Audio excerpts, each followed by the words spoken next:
What's the deal, y'all? This your man King Eric, the media assassin, coming at y'all with another video. And I just finished listening to Kendrick Lamar's album. Those who don't know, Kendrick Lamar dropped a new album titled the Mr. Morale and the Big Steppers album. And I gotta say this. None of these guys from his class is messing with him on the mic. Don't come up me talk about no Drake. Number one. Don't come to me talk about J. Cole, even though J. Cole is nice. Drake is good at what he does with club bangers, but his pen is suspect. Don't bring me Wale. Don't bring me ASAP Rocky. Kendrick done surpassed all them niggas. In terms of quality, in terms of diversity, in terms of in-depth bars, and total relation. See, what I like about this album here is one thing about Kendrick Lamar, and that's what showed me. He isn't afraid to take an artistic chance. He could have easily stayed in his lane and created songs like Bitch Don't Kill My Vibe or Swimming Pools. He could have created a Good Kid, Mad City. He could have had Dr. Dre produce bangers. He just rap over them on some rapidy rap. To Pimp a Butterfly showed that Kendrick isn't afraid of taking artistic risks. A lot of these artists today are just scared to take that risk. Drake, he's pretty much found his lane, and he's not gonna overstep that bound. J. Cole, to a degree, he found his new lane, but he's gonna stay at a certain part. With this album here, Kendrick, he literally showed he isn't afraid to take artistic risks. Even though the song is going to make people rub a few sort of way. Just like the song, what's the name? One of the songs up there where he was talking about his cousin being a transgender. And he talked about the relationship and his mindset on accepting that. I like how in-depth he got within that topic. I don't agree with it, but I like the creativity there.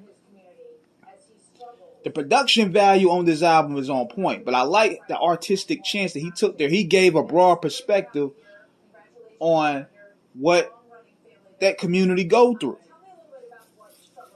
And that's what hip-hop is all about. It's all about diversity. It's all about telling new stories. And Kendrick did that. Then he had another one where he was going back and forth with his chick. I ain't even catch this one. I'm like, yo, I'm talking about Kendrick using the B word, using the H word. Like, he went all out on Shorty, man. It's called We Cry Together. It features the actress Taylor Page. And people were probably surprised with Kendrick because people pigeonhole Kendrick Lamar in this safe box, not knowing who he really is. They pigeonhole him in the conscious safe box for years. And I'm thinking with this album here, he wanted to show that he's just like everybody else. He's cheated on his fiancée. He had a sex addiction. He revealed a lot of this. He went through moments where he wasn't himself. This is his most personal album. And I like that he wasn't afraid to indulge in that. Then he gave his personal views on the pandemic, which was pretty good as well. It's like, it felt like an event. That's what hip-hop albums, what big artists are supposed to feel like. It's supposed to feel like an event. And this album here felt like an event because we haven't heard an album from Kendrick in almost 5 years. A lot has changed in the world. And we want to know his perspective. He understood how to market himself and keep it within the music. He let the music talk. He didn't go on Instagram or Facebook telling his thoughts. He put it all on paper. And of course, The Heart Part 5 is still catching burn everywhere, man. A lot of people still talking about it. That's one of the best songs up there. And the video visuals alone, it just showed how much of a unique artist that he is. He's focusing on more so being an artist and less being a rapper. That's what it seems like to me when I'm listening to this. Like one of my favorite records up here, I think it was called, hold on. I'm trying to think of the name of it, y'all. Y'all gotta be better. Worldwide Steppers was a dope record. It was a dope record that had a dope spaced out feel to it. I think it was called Silent Hill. Silent Hill was one of the dope records up there. The production value and the way Kendrick approached these records, you could tell that he had a lot of personal demons he wanted to get off. This was like an album of therapy for him. Because we haven't heard from him in 5 years. You have a lot of dope songs up here. And he even got Ghosts up here. He was able to get a Wu-Tang feature. And he had Summer Walker on the joint. But I don't think a lot of people are going to really like this album because you're not going to get your 808 club bangers. You're not going to get your strip club joints. You're not going to get your basic bars for tricking. You're not going to get any of that gang stuff. You're not going to get anti-op music, so to speak. You're going to get a personal portrait of what this man is going through. He put it all on wax within the past 5 years. He talked about his struggle with fame. And I could tell Kendrick was going through some shit. You notice this, though. You notice how when these niggas get in the game. Check this out. Even though they get older. You look at Drake, you look at J. Cole, and you look at Kendrick. How they look, how young they look when they got in the game. 3 years later after they go platinum, dudes start aging.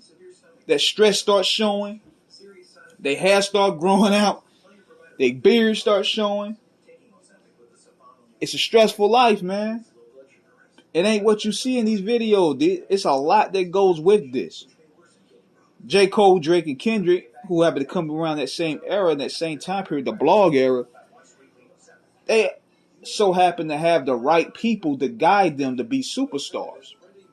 Dr. Dre being with Kendrick, Wayne being with Drake, and Jay-Z within J. Cole. So they learn from the best.